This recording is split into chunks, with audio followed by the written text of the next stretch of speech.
Writing your business plan. If you fail to plan, you plan to fail is one of the most common business adages out there. In this video, we will figure out how to sit down and get your business plan done so that you can get started on your business. We will cover the following: a business overview of what the business idea is all about and who it is for, the market research and competitive analysis that supports the idea and sales forecast, the management team that will make the idea a reality, the marketing and operational plans, the action plan for the next few months and years, the financial projections that justify moving forward. Finally, the last thing to write is the executive summary. But before we do any of this, we first have to decide who the plan is for.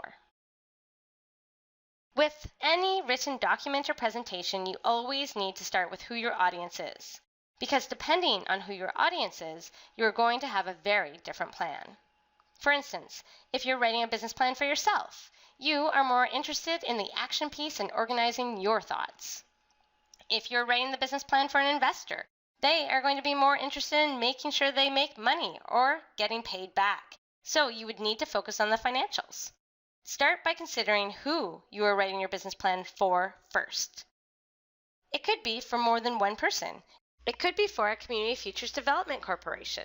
It could be for a bank or credit union, a venture capitalist or angel investor, a partner, new or existing, a customer or supplier, employees or advisors, and most importantly, yourself. Whoever you're writing it for, this video will make sure that you don't miss any important piece of information. Let's get started. The business overview. How do all of the moving parts fit together? The opportunity. This is where you really hook your audience into listening about your idea. It has to be very obvious that there is a need for your business idea. There are one of two ways to show this.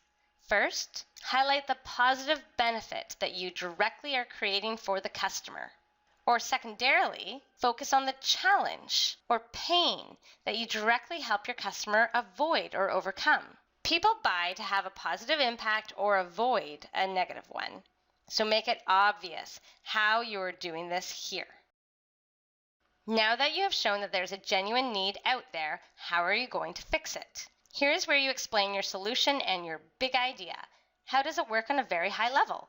Remember, this is about persuading the audience or reader that your idea to fix the problem is the best. Things to talk about here are: what will fix the pain that was identified? What is your business's mission? Why are you in business? What is the purpose that your business is trying to achieve each day? Target market. You have shown there's an opportunity out there and you have the great idea to fill that opportunity. Now you have to figure out your target market. Who is your customer? Who are you selling to? Describe your perfect customer here. Is your target market big enough? Will they pay an appropriate price? Do you have more than one? If so, which is the best to go after and why? Do you have to adjust your product or service to better meet the specific target market? How? Your idea could be part of why you are going to be a great business, but that isn't sustainable alone. You need some advantages that are going to help you stay unique. It could be that you are the quickest to market. You have innovative product development. You are the most creative. You have a great brand. Or you focus on continuous improvement. It could be you're extremely cost effective. You have on-time service. You're simply the closest location. You have the fastest service. Your product is easier to use. Your products are higher quality. Your staff is more experienced. Your employees are customer-centric with great after-sales service. Choose 1, 2, or 3 of these, but never more, as it becomes difficult to keep everything better than the competition and you could lose focus. How will you keep this competitive advantage? Having an advantage is one thing, but you need to keep reinventing yourself and improving to stay ahead of the competition. Do you actively listen to your customers? Do you focus on research and development? Do your employees feel comfortable about making suggestions? Do you spend time on strategic planning? There are lots of ways to get ideas and stay ahead, but you need to actively plan to do this. Visions are important for your business plan's audience. You need a direction and motivation. Where do you see your company in 3 to 5 years' time? What is your ultimate goal? Do you have an exit strategy? What is it? Where is your business headed? Market research. What is happening outside of your business that will help support your business idea? List the top 5 to 10 trends that will directly affect your business. What is happening in the industry? Is it growing, shrinking, changing in new and unexpected ways? What is changing with your customer base? Is it growing, shrinking, demanding new things? Are there any government, technology, or economic changes that will impact your product or service?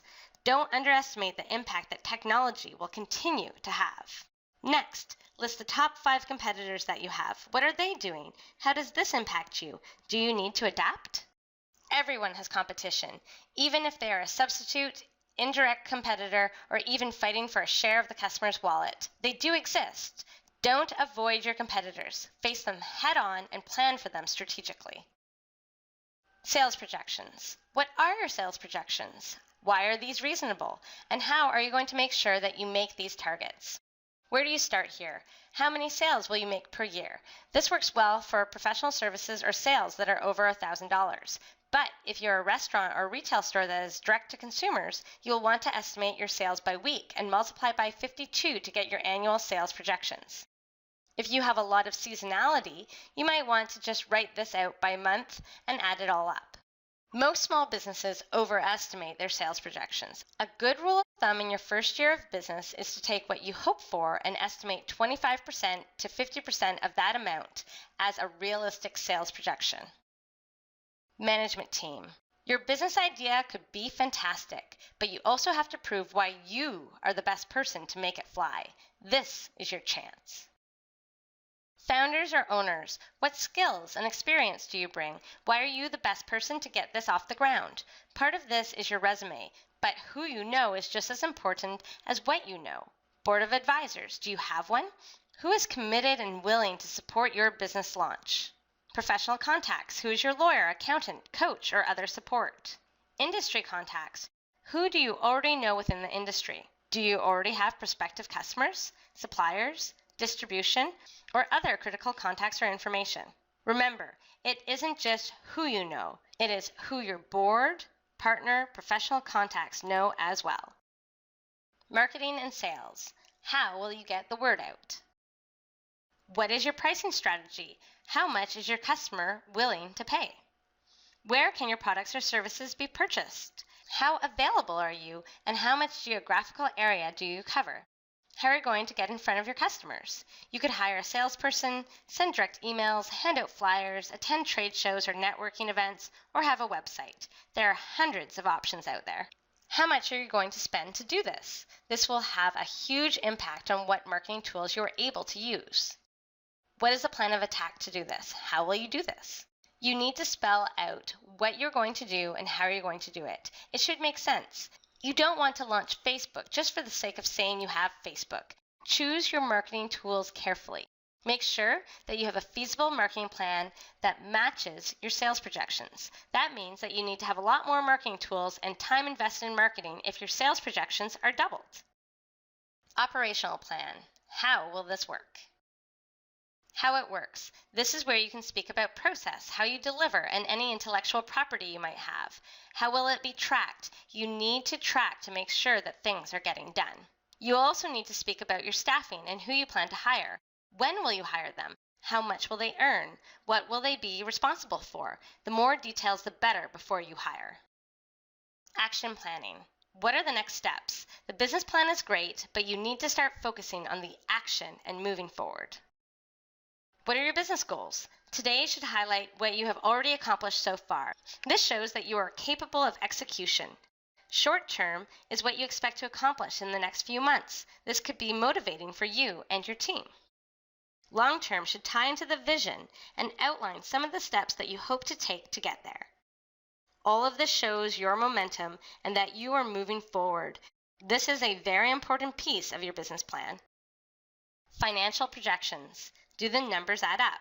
Is it financially viable and long-term sustainable? If the numbers don't make sense, then you probably shouldn't move forward. Remember, it is a business, not a hobby, so you need to be making money.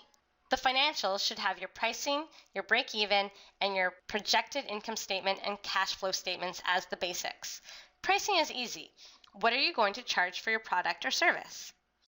Break-even is the amount of sales you need to make in order to pay off the cost of being in business.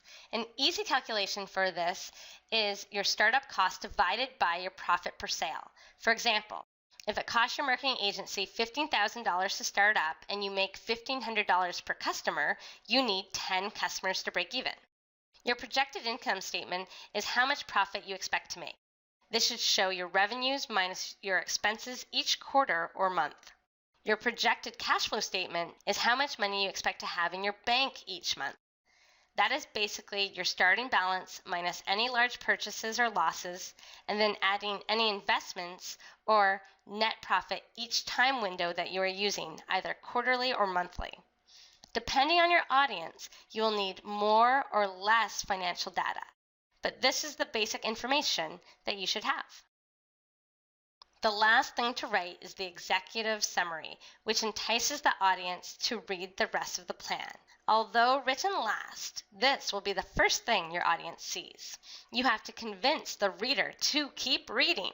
It should have one line about each topic that we have covered in this video and should be a maximum of 3 pages. If you spend any extra time anywhere, it should be on the opportunity and the solution at the very beginning. You need to prove without a doubt that there is a genuine need for what you are proposing. Writing your business plan. We covered a business overview of what the business idea is all about and who it is for, the market research and competitive analysis that supports the idea and the sales forecast, the management team that will make the idea a reality, the marketing and operational plans, the action plan for the next few months and years, the financial projections that justify moving forward, and finally, the last thing to write was the executive summary. If you remember anything, it should be this: if you fail to plan, you plan to fail.